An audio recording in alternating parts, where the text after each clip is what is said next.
मामा खाणार एवढं किती किती माणसं? मामाला कन्या खायचं नाही, मामाला गावातलं जेवण यायचं. हा मामाला गावातलं जेवण यायचं. ती आवरणाची ती लक्षूची भन ती थोटणी ही होती की काय बायाका बायाका बायाका तायाका तायाका तायाका हा हात नव्हतं. ती जेवण ती करून आणायची. महादेवची ती तिचं नाव बी काय परताची होती हरिणाळचे हरिणाळचे हा निमणाळची बहुतेक मळ्यातली माणसं मामाला जेवण लई असं ताट भरून मामा खाऊन आणि राहायचं. काय दीर्घ भात घम घम घम तांदूळ तांदूळ तांब्यावर पाणी हे दूध उगत जरा पाणी घालून तांब्यावर दूध. काय आंबाडीची भाजी असायची शेवग्या शेंगाचं कोरड्यास असायचं घट कोरड्यास असायचं नाना तरा मामाजवळ सांडगं भाजायचं सगळं सगळं ताट भरून आणायचं.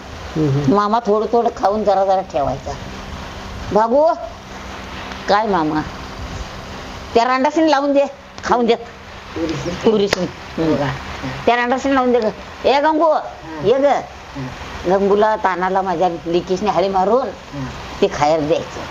पुरी माझ्या खायला खाऊन गेलं विसरलं तुम्ही नाव काढलं का नाही समाधान एवढं आहे मला एवढं आत्म्याला समाधान.